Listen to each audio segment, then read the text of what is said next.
Scribblenauts is a series developed by Fifth Cell, the creators of one of my other favorite games of all time, Drawn to Life. A game filled with an amazing story and characters and unique gameplay mechanics so good that no one ever talks about it. These guys for the time really were the kings of bringing super innovative gimmicks to the Nintendo DS with titles that seemingly everyone played but rarely ever mentions. Well, guess who's here to do something about that? Me. Today we're talking about the Scribblenauts franchise, because unlike Drawn to Life, more than 2 people have actually played it. Also because it's really good. That too. So, Scribblenauts. The only game ambitious enough to let you write anything.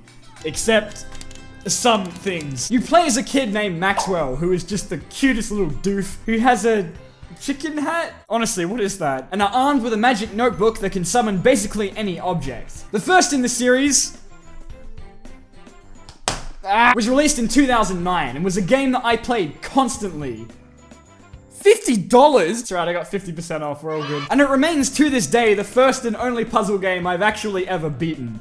Fuck you, Portal. Yeah, I have a problem. If I haven't made it clear before, I am really bad at games that require, like, thought. Half of my Breath of the Wild experience was sifting through walkthroughs for the shrines, and the other half was dying, and even the Tetris theme is enough to send me into fight or flight mode. But Scribblenauts is just so great because it's a lot more approachable by its design. All you had to do to complete levels was think of what object would apply to the situation, create it, and then throw it at someone. And yeah, not all of the stages are as reasonable as they could have been. Oh, you want a wheel, huh? I'll give you a wheel, alright? Fool! Oh, god damn it. But the sheer ambition of the game makes it hard to fold at times. And plus, there was a ton of variety in the ways you could solve levels, as well as hints that you gradually earned over time the longer you took, which I may or may not have abused the hell out of. Shut up, I'm dumb, okay? The objective of the games is to collect Starites, which you earn by completing tasks. Few games have victory jingles quite as satisfying as Scribblenauts.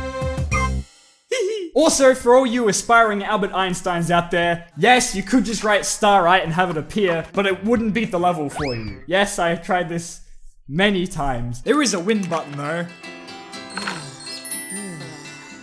I did it. Not only was writing words super fun, but so was combining the objects. Chaining a velociraptor to a helicopter and dropping it onto an orphanage is for sure one of my top 10 gaming moments. Wait, no, this wasn't the plan. Get away! Ah! The sheer amount of variety in the objects is commendable. You can't write everything, but I'll be damned if they didn't at least come close. I mean, what other kids' games give you this much variety in how to kill people? You got guns, swords, missile launchers, explosives, mechs, and if you got bored, screw it, meteor, wipe out all life on Earth. You know a game is good when the page on how to kill is this long. Nuke destroys everything in the level, including Maxwell. Must be activated by Maxwell or terrorists. E10 plus game.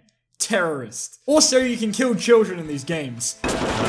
Just thought you should all know that. You can't even kill children in GTA. The Scribblenauts don't give a shit. Scribblenauts' art style may seem simplistic at first, which is definitely necessary considering the scope of objects you can create, but it's actually quite detailed when you look close enough. All the characters have what look like pins for joints, and aerial objects have strings as if they were hanging from something. It makes it feel like a stage show that you're producing as you summon more objects. I don't know, it's kind of charming to me. There was also a ton of Easter eggs, as you can imagine, considering the seemingly infinite amount of things you can create. You can summon a time machine to go back in time, an arcade machine that changes the game's aesthetic, a ninja cat, a ninja shark. You ever wanted to make a crocoduck? Because they got a crocoduck. They even managed to fit a lightsaber in there while sneakily avoiding copyright. Well played, Fifth Cell. And how could we forget wacky waving inflatable arm flailing tube man? Yes, it makes you type all that. And of course, a whole bunch of internet memes. One of which may or may not have gotten them sued, oopsie. All your base art belong to us. Rufflecopter, Dramatic Chipmunk, Velociraptor. This game's totally not out of date, okay? Long Cat, Neon Cat, Ceiling Cat, Monorail Cat, Business Cat. They're obviously really big fans of cats over at Fifth Cell. As of this video, there's 6 games in the series, starting with the original, its sequel Super Scribblenauts that now lets you add adjectives onto nouns and make your super big flying metal epic T-Rex even more overpowered. Also, the final boss is super awesome and memorable. You chase down your evil doppelganger who has his own notebook and a spaceship, and use the Starites you've collected throughout the game to take him down, causing him to crash onto the moon and fucking killing him. But oh no, we destroyed the Starite, whatever shall you do?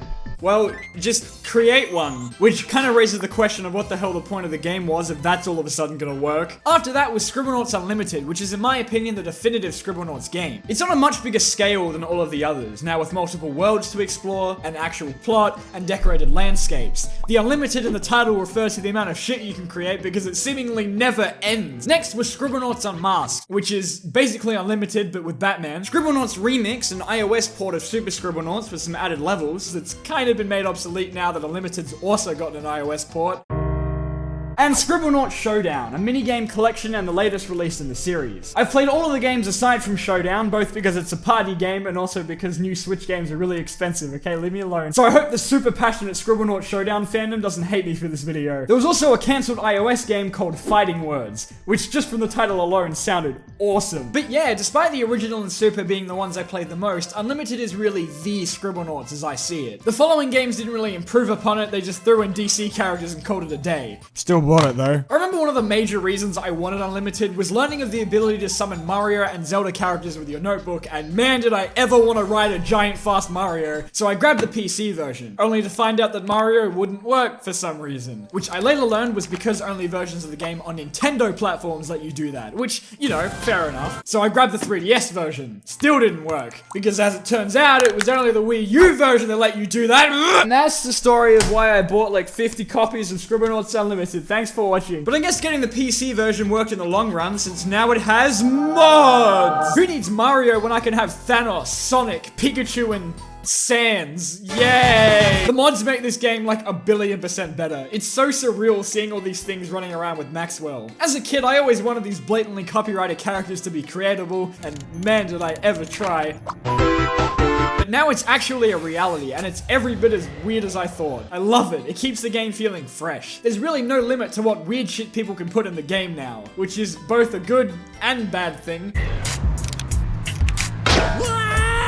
Want to know why Unlimited is the best one though? Because this time, we get Scribble lore. As I said, this one has actual plot. The game opens with a cutscene where we learn that Maxwell has 41 brothers and sisters, because apparently his parents have no hobbies, all of which you meet throughout the game, and also all have the same exact hat thing that Maxwell has, making me question whether it really is a hat. Most important of all is his sister Lily, who was unfortunate enough to be around when Maxwell was being a dick to some random old man they came across, who just asked for some food from the kid who can make anything at no consequence to himself, Maxwell, who then placed a curse on Lily that slowly turns her to stone. Only by gathering Starites through helping people and not being an asshole to random old people can Maxwell save her. And that's where Unlimited begins. That's right, it's a redemption arc. This time round, you can add adjectives to pre-existing objects to alter their current state, one-upping the previous game once again.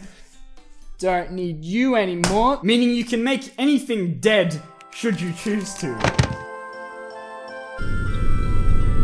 That also includes yourself, which means that Maxwell is practically omnipotent now, because you can make yourself as overpowered as you'd like. Alright, flying, fast, strong, invincible, fire-breathing. Wait, with this, I can become a god! Die, puny mortals! Bow down before my excellent grammar! Honey, I'm beginning to regret giving our son that notepad. A majority of the fun from these games is seeing what completely absurd things actually end up working for absolutely zero discernible reason, and it is hilarious every time. Let me show you some examples I came across in only the opening levels of Unlimited. Give me something to perform surgery. Gun. Yep, of course that worked. I want to be entertained. Alright, here's a bowl. No? Okay, game. What? No? Alright, T-Rex, how about that, huh? You entertained now? Wait, what? Throw something to knock the bottles down, but don't cross the barrier. Alright, bazooka. Pop the balloons. Bazooka. Dunk tank. Bazooka. Ah, damn it. There must be a better way to dispose of this waste. How about a nuke? Great, and now I have radiation poisoning. Or sometimes doing what seems like the straightforward solution doesn't end at all how you'd expect. King me. Aw, sure thing, little buddy. Here's a crown.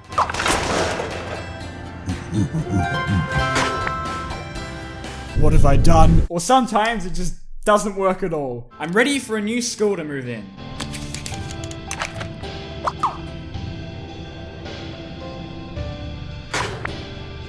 And And that's just a fraction of the amount of weird shit you can get out of these games. There's such a blast simply because of how many ways you can approach the problems the game throws at you. I love this series so much. The first two games were a big part of my early gaming experiences, and I owe countless hours of fun, problem solving, and child murdering to the Scribblenauts series. One of the funniest memories I have is one time when I was playing the OG Scribblenauts on my DS, and then my cousin walks in with the newly released Super Scribblenauts and proceeds to shit all over my now completely useless and outdated game by showing me that you could write adjectives in this one. I mean, that was revolutionary. I then spent the next hour or so trying to cheat descriptive words into the first game, despite the fact that it doesn't have them. Yeah, so finally getting Super Scribblenauts is one of the hypest moments of my entire life. I don't want to play with you anymore. After that though, the series just didn't fill me with the same excitement as it used to. It's not that Unlimited and Unmasked were bad or anything. As I said, Unlimited is my favorite in the series, but much like Skylanders, which also only really kept me in love with it for the first two installments, I think the gimmick had kind of worn off a bit. I still bought the two preceding games, but it just wasn't the same hype fest that it used to be. But despite me saying that, I had a blast capturing footage for this video, and in doing so, I think I may have accidentally reignited my love for Scribblenauts, and hopefully did the same for some of you watching this video who have played the games before. And for those who haven't, I would absolutely recommend giving one of these a try. It's such an easy pick up and play game, and I definitely hope we see more installments from 5th Cell in the near future. Scribblenauts is a series about making your own fun, and because of that, the experience can be unique for every player, because it lets you be as creative as you want. It's some of the most fun I've ever had in a game, and I'm forever grateful for the amount of enjoyment this series has given me across the years. It's a certain joy you really can't get from anywhere else. Just saying though, Maxwell totally should have been in Smash as an assist trophy, summoning random shit from his notebook to attack the players instead of the goddamn dog. Get out of the way! And with that, thank you so much for watching. Also, hey, PO Box time! Welcome once again, ladies and gentle ladies, to the PO Box thing at the end of videos. God, I gotta give this a name. Hello, have you met my son? Wah! I've got two more letters to open today. The first one, whoop. Huzzah! Dear Diamondbolt, my name is censored for the sake of confidentiality, but you can call me Drift. Ooh, secret. I've been watching your videos since February or March 2017 and started with your strongest Optimus Primes video. I'm so sorry. You are one of my favorite YouTubers ever. Aww. If you don't mind, I would like for you to answer some questions that I have had on my mind for the 9,000 years it has taken you to do another PO Box unboxing. What is your opinion on IDW Drift? Well, he was the very first Drift, and he was freaking badass. What are your thoughts on Avengers Infinity War and Endgame, as you didn't touch on Infinity War and you're cherished forever, and Endgame didn't come out until a year later? Well, Infinity War hadn't come out yet either. I released it on the same day. Infinity War is one of my favorite movies ever made. Marvel absolutely nailed it. Like, I remember leaving the theater, I was like... Endgame, I gotta say, I don't think it was bad. Don't get me wrong. I wasn't super hype, is all. It was a good movie. It was fine. Would you consider getting any of the War for Cybertron Siege figures? And if so, which one would you get? Oh, that Ironhide one looks badass. Are you enjoying the new season of One Punch Man? I have seen one episode, and it was very boring. What are your 12 favorite MCU films in order from 12 to 1? Do you like the James Bond franchise, or can you not get into it, seeing as there are 24 movies with the 25th coming out later? I have seen like 3 of them, and they were pretty good. Thanks for answering my questions, DB. Sincerely, Drift. No problem, man. Thank you for sending this in. And last one for today. Ooh, there's drawings in this one. Yeah, dear Diamondbolt, greetings all the way from the Czech Republic. It's okay if you don't know this country. Look, I may be bad at geography, but even I know that. I just wanted to tell you that you are my favorite YouTuber, so I made you a horrible Overlord drawing. These are freaking awesome! I love this one. This one here is my favorite. It's got everything. There is nothing this doesn't have. It's got everything. It's awesome. I can tell you put a poop ton of effort in your fan-friggin-tastic videos. I remember when I was younger, I didn't really like your vids, but now I think you're a god. God, my ego, man. You gotta be careful. I'm honestly jealous of your Transformers and Bionicle collection. Don't, because you have money. I have plastic toys. Your videos sometimes make me cry, ironically, laugh to death, and smile. We also kind of share the same interests. Oh yeah, and as of the time of writing this letter, I am 12, and the poor guy's probably graduated by this point. From Martin, P.S. You introduced me to Fancy Pants Adventures. Thank you so much, man. Oh my god, these are so cool. I'm putting this one up on my wall. I'm gonna put that one up. Well, if you want to see your package open at the end of the video, be sure to send it to this address here, and also check out my Twitter. I forgot about that. And thank you very much for watching me ramble about Scribblenauts for like 10 minutes or however long. Get Unlimited, it's really good. Thanks for watching, and I'll see you guys next time.